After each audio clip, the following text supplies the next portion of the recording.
Hello! Welcome to a chess day at the gym. First జిమ్‌కి వెళ్ళంగానే వచ్చిన warm-ups అన్నీ కొన్ని చేసుకుంటాను. ఎందుకంటే ఇదివరకు వార్మప్ చేసేదాన్ని కాదు. బట్ బేసిక్‌గా వార్మప్ చేశాక నా మూవ్‌మెంట్స్ బాగా వస్తున్నాయని అనిపించింది కాబట్టి. సెకండ్‌లీ వార్మప్ వల్ల బ్లడ్ ఫ్లో బావుంటుంది. మజిల్ టెంపరేచర్ పెరుగుతుంది. అండ్ దానివల్ల ఫ్లెక్సిబిలిటీ పెరుగుతుంది. రేంజ్ ఆఫ్ మోషన్ ఇంప్రూవ్ అవుతుంది కాబట్టి నాకొచ్చిన వార్మప్స్ అన్నీ చేస్తూ ఉంటాను. ఈరోజు నేను చేసేది చెస్ట్ డేలో కూడా ఒక పుష్ డే కాంబినేషన్ లాగా. సో, జిమ్‌లో push, pull and leg split days ఉంటాయి. సో, దాంట్లో ఈరోజు నా పుష్ డే. అండ్ పుష్‌లో కూడా నేను chest, shoulder and tricep combination చేస్తున్నాను. నేను ఇప్పుడు చేస్తున్నది చెస్ట్ ఫ్లైస్. ఇది పెక్టోరాలిస్ మేజర్ అనే మజిల్‌ని టార్గెట్ చేస్తది. సో, ఈ మజిల్‌ని ట్రైన్ చేయడం వల్ల చెస్ట్ స్ట్రెచ్ అవ్వడం, కాంట్రాక్ట్ అవ్వడం హెల్ప్ అవుతదనమాట. ఇంకో బెనిఫిట్ ఏంటంటే, ఇది షోల్డర్స్‌లో ఉన్న మజిల్స్‌ని కూడా స్టెబిలైజ్ చేస్తుంది. సో, చెస్ట్ ఫ్లైస్ కంటే ముందర నేను చెస్ట్ ప్రెస్ చేశాను. నాకిక్కడ వీడియో బాగా రాలేదు కాబట్టి, నేనిక్కడ జస్ట్ ఒక ర్యాండమ్ ఇమేజ్ పెడుతున్నాను. నేను మెషిన్ మీద చేశాను chest press. And chest press primarily target చేసేది మిడిల్ చెస్ట్. అది పెక్టోరలిస్ మేజర్‌ని. నెక్స్ట్ నేను సూపర్ సెట్ చేస్తున్నా. సూపర్ సెట్ అంటే 2 ఎక్సర్సైజెస్ బ్యాక్ టు బ్యాక్ చేసి దాని మధ్యలో ఏ రెస్ట్ ఇయ్యకపోతే అప్పుడు దాన్ని సూపర్ సెట్ అంటారు. సూపర్ సెట్ ఎట్లాంటివి చేయొచ్చంటే 2 టైప్స్ ఉంటాయి. ఒకటి సేమ్ మజిల్ గ్రూప్, ఒకటి యాంటాగనిస్ట్ అంటే లైక్ ఆపోజిట్ మజిల్ గ్రూప్స్ చేయొచ్చు. నేను ఇక్కడ సేమ్ మజిల్ గ్రూప్ చేస్తున్నాను. Shoulder press and front raises. Shoulder press overall డెల్స్‌ని, ట్రైసెప్‌ని టార్గెట్ చేస్తాయి. అండ్ ఫ్రంట్ రైజెస్ ఫ్రంట్ డెల్ట్స్‌ని టార్గెట్ చేస్తాయి. ఇలా సూపర్ సెట్ చేయడం వల్ల లోడ్ అంతా డెల్ట్స్ మీద, ఫ్రంట్ డెల్ట్స్ మీద పడి మజిల్ గ్రోత్ అండ్ ఎండ్యూరెన్స్ కూడా పెరుగుతుంది. నెక్స్ట్ నేను వెయిట్ ప్లేట్ తీసుకొని ఫ్రంట్ రైజెస్ చేస్తున్నా. ఫ్రంట్ రైజెస్ చేయడం వల్ల షోల్డర్స్ టోన్ అయ్యి రౌండర్‌గా కనిపిస్తాయి. They also help in push-ups, planks and shoulder press. ఇవి కాకుండా నాకైతే స్ట్రెంత్ ట్రైనింగ్ స్టార్ట్ చేశాక ఎవ్రీడే థింగ్స్‌ని ఈజీగా క్యారీ చేయగలుగుతున్నాను. అస్సలు వెయిటే అనిపించట్లేదు అవి. అండ్ నాకు స్ట్రెంత్ అండ్ ఎండ్యూరెన్స్ కూడా పెరిగిందని అర్థమవుతుంది.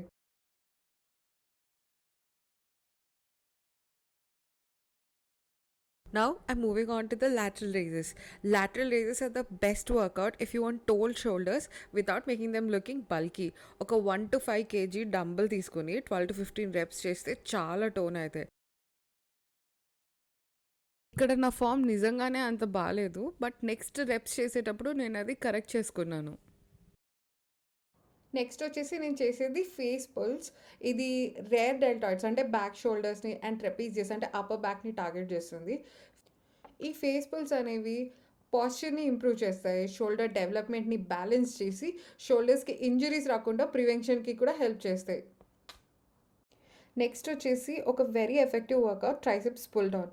నాకు ఆర్మ్స్ ఫ్లాపీగా ఉంటాయి కాబట్టి నేను ఇది ఎక్కువ చేస్తే కొంచెం టోన్ అవుతాయని hope. But if you want bigger arms కదా, ఇఫ్ యూ నోటీస్ ఎనీ కండల్ కాంతారావుస్ జిమ్‌లో ఇట్లా బాగా ఎక్కువ ట్రైసెప్స్ ఇట్లా ఎక్కువ వెయిట్ చేసి చేస్తారు.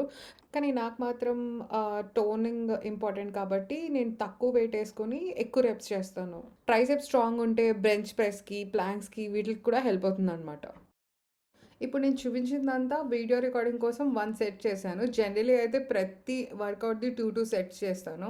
అదే ఫ్రెండ్స్‌తో డిస్కస్ చేసుకొని వాళ్ళతో మాట్లాడి ఈరోజు కార్డియో చేయబుద్ధి అస్సలు అవ్వట్లేదు అని జస్ట్ ఈ వర్కౌట్ చేసి ఇంటికెళ్ళిపోయాను నేను.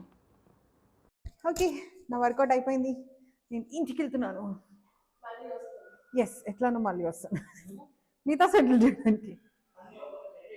అన్నీ ఒక్కొక్క సెట్ చేసుకొని ఇంటికెళ్ళి మళ్ళీ తిరిగొస్తా ఇప్పుడు. Because that's for the camera. That's for me తర్వాత. ఒక్క సెట్ కెమెరా కోసం చేశా. కరెక్టే పక్కన పెట్టి చేయొచ్చు. నా వెరీ స్మార్ట్ బ్రదర్ చెప్తున్నాడు కాబట్టి నేను ఇక్కడ కెమెరాని పక్కన తెచ్చి. ఓకే ఓకే నువ్వు కూడా స్మార్ట్ ఫీల్ అవ్వకు. తన్మయ్ బట్ వాడి ఫేస్ తక్కువ, పక్కన వాళ్ళు ఎక్కువ చూపిస్తాడు అట్లాగా. ఇక్కడ లేదు ఇక్కడ లేదు ఇక్కడ లేదు.